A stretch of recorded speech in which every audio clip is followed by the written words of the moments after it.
అందరికీ నమస్కారం.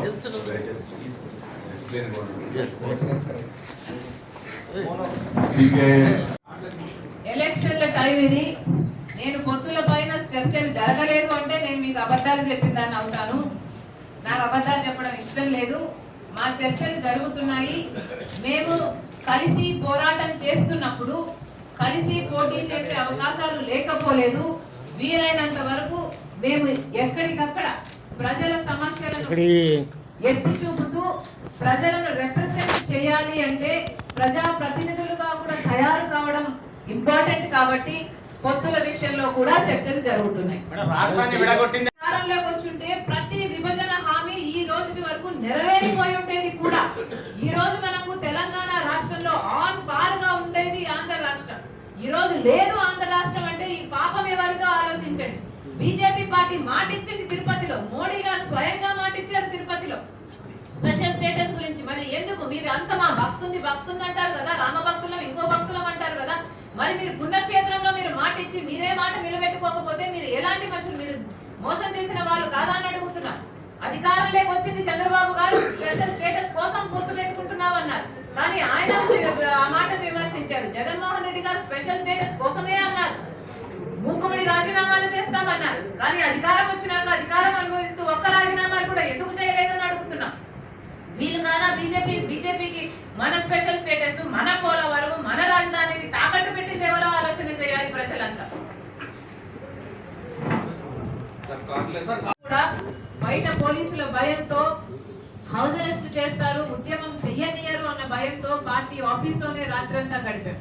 ఆ తర్వాత కూడా పొద్దు నుంచి అరెస్ట్ చేస్తాము ఎంత బెదిరించినా కూడా మొండి పట్టు పట్టి ధర్నాలు చేశాము. ఆఖరికి అరెస్ట్లు అయ్యాము, గాయపడ్డాము, అవమానపడ్డాము కూడా. ఇదంతా పర్వాలేదు. ఆంధ్ర రాష్ట్ర ప్రజల కోసం ఎంత వరకు వెళ్ళడానికైనా సిద్ధమే. ఈ ప్రయాణంలో భాగంగానే ఈరోజు ఇటు సిపిఎం పార్టీ అయితేనేమి, సిపిఐ పార్టీ అయితేనేమి నిన్న కూడా వచ్చి మాకు సంఘీభావం తెలిపారు. నిన్న కూడా వచ్చి మేము కూడా యువత కోసం పోరాటం చేస్తున్నాము, మీకు సంఘీభావం తెలుపుతున్నాము అని వాళ్ళు పెద్ద మనసు చేసుకొని రావడం జరిగింది. వాళ్ళకు కృతజ్ఞతలు. ఈ రోజు సిపిఎం పార్టీ కూడా ముందుకొచ్చింది. ఈ రోజు సిపిఎం పార్టీ మేము ఢిల్లీలోనే సీతారాం యేచూరి గారిని కలవడం జరిగింది. కలిసి పోరాటం చేద్దాము అన్న దాని మీద డిస్కషన్ జరిగింది. ఈ రోజు రెండు పార్టీలు, ఇటు శ్రీనివాసరావు గారు, రామకృష్ణ గారు అందరూ కలిసి వచ్చి వాళ్ళ డెలిగేషన్ తో సహా వచ్చి మాకు అభినందనలు తెలియజేయడమే కాకుండా ఇప్పటి నుండి ఆంధ్ర రాష్ట్రానికి BJP party, Telugu Desam party, YCP party కలిసి ఉన్నాయి కాబట్టి, బీజేపీ పార్టీకి ఆ రెండు పార్టీలు టీములుగా ఉన్నాయి కాబట్టి మేమందరము కలిసి కట్టుగా పోరాటం చేయకపోతే ఈ పెద్ద పర్వతాలను దించడము అసాధ్యం. కాబట్టి మేమందరము కలిసి పనిచేయాలని నిర్ణయించుకున్నాం. ఈ రోజు నుంచి ప్రతి కార్యక్రమంలో, ప్రజా ఉద్యమంలో, ఇండియా కూటమిలో భాగమైన ఈ రెండు పార్టీలు కూడా రాష్ట్ర స్థాయిలో కూడా ప్రతి కార్యక్రమంలో మేమందరము కలిసే ప్రజల తరపున పోరాటం చేయాలని నిర్ణయించుకున్నాం. 26వ తేదీన కాంగ్రెస్ పార్టీ ప్రెసిడెంట్ ఖార్గే గారే వస్తున్నారు. 26వ తేదీన అనంతపూర్ టౌన్ లో ఒక సభ జరగబోతుంది. ప్రజా సమస్యలను ఉద్దేశించి మాట్లాడబోతున్నాము. ప్రజా సమస్యల తరపున పోరాటం చేస్తున్న ఈ పోరాటంలో మేము ఇటు సిపిఐ పార్టీని, సిపిఎం పార్టీని కూడా ఆహ్వానిస్తున్నాము. మీరు కూడా పాల్గొనండి. అందరం కలిసికట్టుగా పోరాటం చేద్దాము. ఇప్పటి నుండి ఆంధ్ర రాష్ట్రంలో ఎన్నికలు సమీపిస్తున్న సమయంలో మేమందరము కలిసికట్టుగా ఒక ఫోర్స్ లా తయారు కాకపోతే బీజేపీనైనా, ఇక్కడ ఉన్న కేంద్రంలో ఉన్న బీజేపీనైనా, ఇక్కడ ఆంధ్ర రాష్ట్రంలో అధికారం అనుభవిస్తున్న వైసీపీనైనా కొట్టడం కష్టం. కాబట్టి మేమందరం కలిసే ప్రయాణం చేద్దామని నిర్ణయించుకున్నాం. Thank you. ఈరోజు ఆంధ్ర రాష్ట్రంలో గత 10 సంవత్సరాలుగా ఉన్న పరిస్థితులను చూసుకుంటే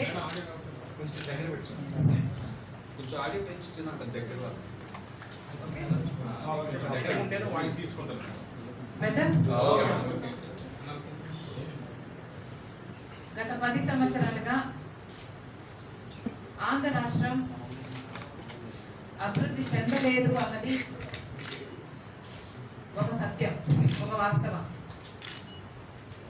దీనికి కారణం కేంద్రంలో, రాష్ట్రంలో, అధికారంలో, ప్రతిపక్షాలలో ఉన్న పార్టీలు, నాయకులు.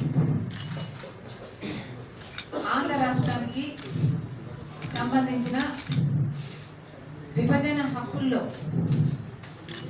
ఏ ఒక్కటి కూడా మనం ఇంతవరకు పొందుకోలేకపోయాం. దానికి కారణం, ముఖ్య కారణం కేంద్రంలో అధికారంలో ఉన్న బీజేపీ పార్టీ. కాంగ్రెస్ పార్టీ ఆ రోజున 5 సంవత్సరాలు స్పెషల్ స్టేటస్ అన్న వాగ్దానం ఇస్తే దాన్ని బీజేపీ పార్టీ 5 సంవత్సరాలు సరిపోవు. Is this okay?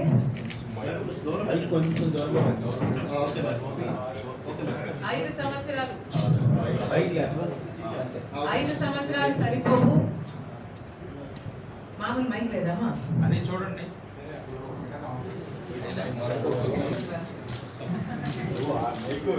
ఏమో మైక్ ఉందా లేదా?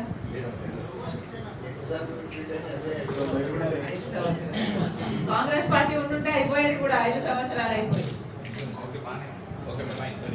ఆ రోజు బీజేపీ చెప్పిన మాట 10 సంవత్సరాలు స్పెషల్ స్టేటస్ ఇస్తాము అని వాగ్దానం చేశారు. మన రాష్ట్రంలో, మన తిరుపతిలో మోదీ గారు స్వయంగా వచ్చి 10 సంవత్సరాల స్పెషల్ స్టేటస్ ఆంధ్రప్రదేశ్ రాష్ట్రానికి ఇస్తాము అని చెప్పి పుణ్యక్షేత్రంలో వాగ్దానం చేసి కూడా ఈ రోజుకి 10 సంవత్సరాలు దాటిపోయినా మన హక్కులలో ఒక్కటంటే ఒక్కటి కూడా అమలు చేయలేదు బీజేపీ పార్టీ. బీజేపీ పార్టీ 10 సంవత్సరాలు ఇస్తాము అంటే ఆ రోజు చంద్రబాబు గారు చెప్పిన మాట లేదు, 15 సంవత్సరాలు కావాలి అని బీజేపీ పార్టీతో పొత్తు పెట్టుకొని స్పెషల్ స్టేటస్ కోసమే నేను పొత్తు పెట్టుకుంటున్నాను అన్న బిల్డప్ ఇచ్చి అదే బీజేపీ పార్టీతో వీళ్ళ సభ్యులు, ఎంపీలు కూడా మంత్రి పదవులు తీసుకున్నారు. కానీ చంద్రబాబు గారు ముఖ్యమంత్రి అయ్యాక బీజేపీ పార్టీతో అధికారం అనుభవించిన తర్వాత ఈయన ముఖ్యమంత్రిగా స్పెషల్ స్టేటస్ కోసము ఒక్క నిజమైన ఉద్యమము చేయలేదు. చేసిన వాళ్ళను కూడా ఆ రోజుల్లో కేసులు పెట్టి జైళ్లలో పెట్టారు. ఆ రోజు ప్రతిపక్ష నాయకుడిగా ఉన్న జగన్మోహన్ రెడ్డి గారు ఆ రోజు చెప్పిన మాట స్పెషల్ స్టేటస్ కోసము అందరము రండి, మూకుమ్మడిగా రాజీనామాలు చేద్దాము, ఎందుకు స్పెషల్ స్టేటస్ రాదో చూద్దాము అన్న జగన్మోహన్ రెడ్డి గారు అధికారంలోకి వచ్చిన తర్వాత ఒక్కరంటే ఒక్కరు కూడా రాజీనామాలు చేయలేదు.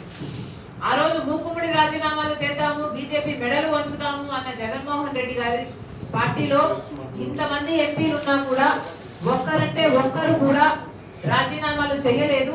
బీజేపీ మీద స్పెషల్ స్టేటస్ కోసం ఒత్తిడి తెచ్చింది లేదు.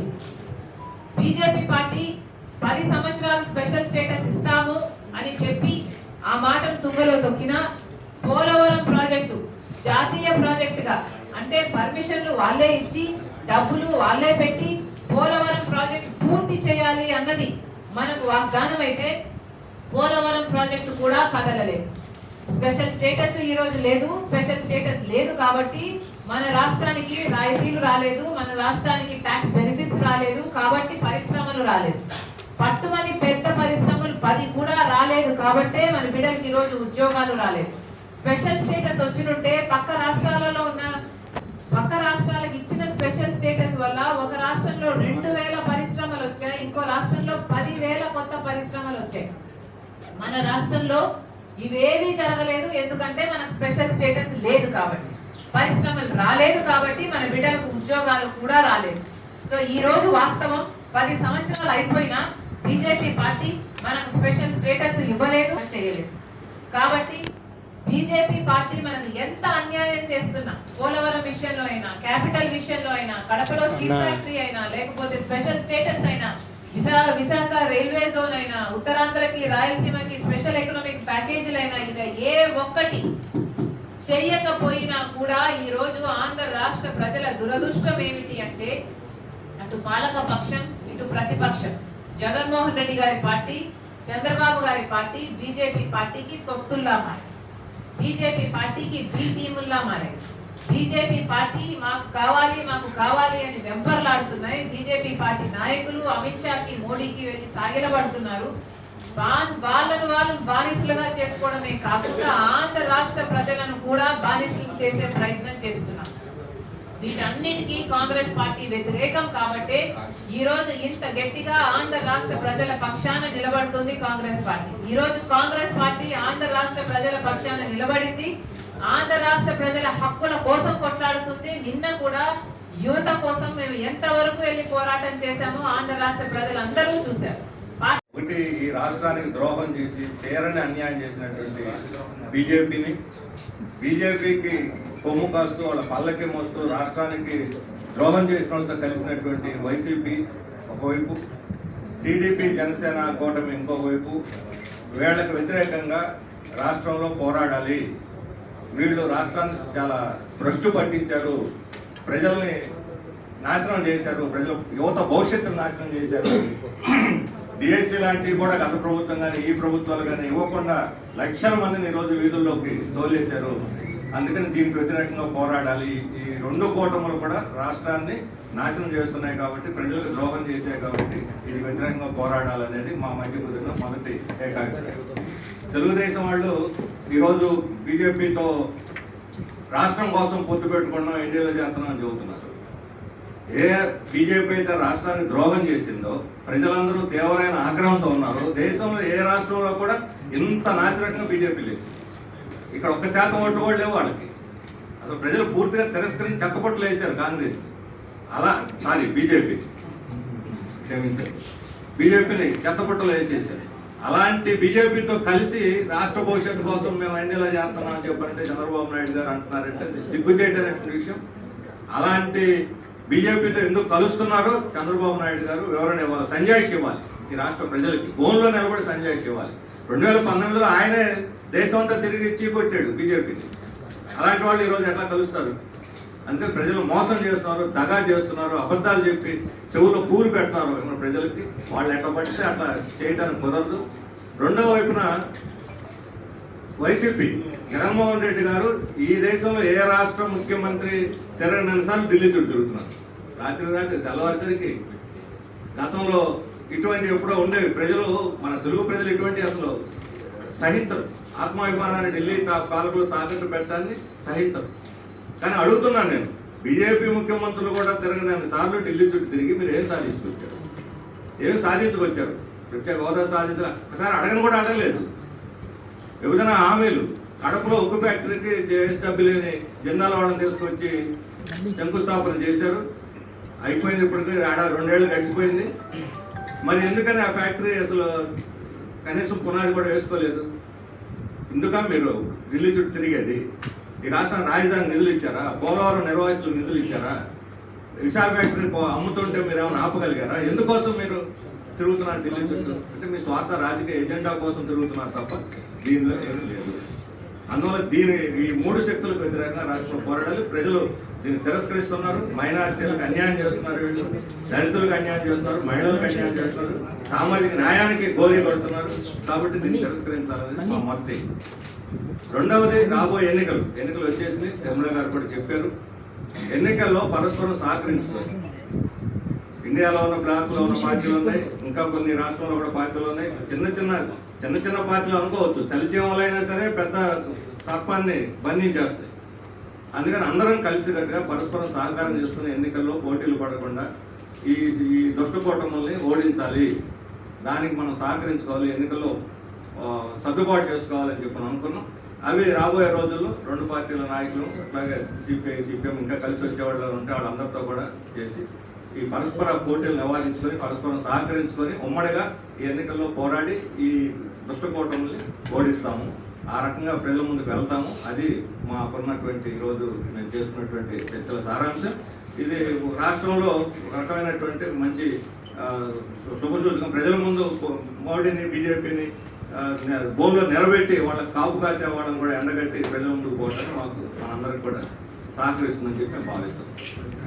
ఇండియా కూటమి ఏర్పడి ఈరోజు కేంద్రంలో అధికారంలో ఉన్న నరేంద్ర మోడీ ప్రభుత్వానికి ఎన్డీఏ ప్రభుత్వానికి వ్యతిరేకంగా రాబోయే లోక్సభ ఎన్నికల్లో పనిచేయడానికి ఇప్పటికే ప్రయత్నాలు ప్రారంభమయ్యాయి.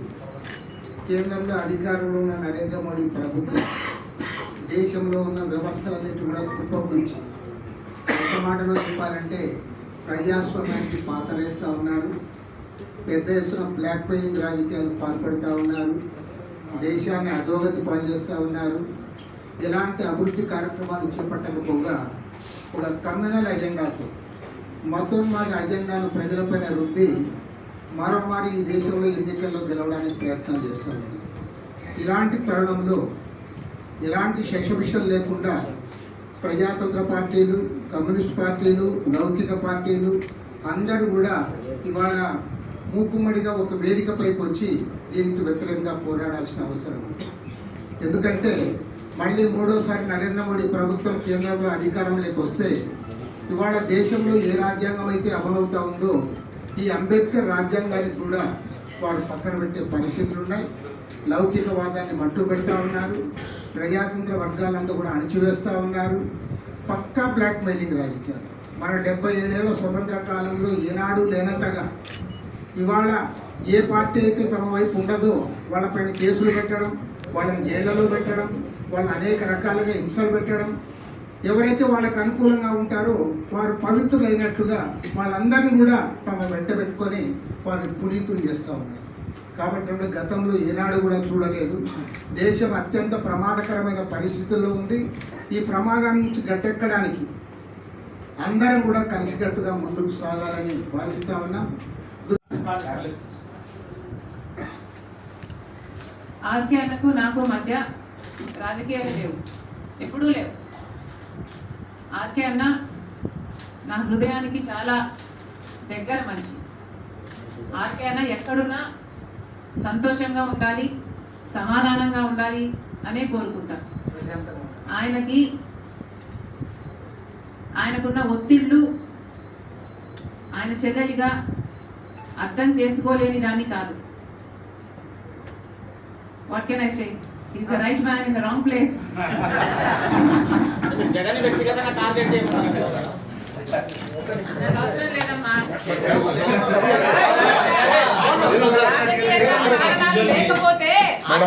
రాజకీయంగా కారణాలు లేకపోతే వ్యక్తిగతంగా టార్గెట్ చేయాల్సిన అవసరం ఉండేది. రాజకీయంగా ఎన్ని కారణాలు లేవు.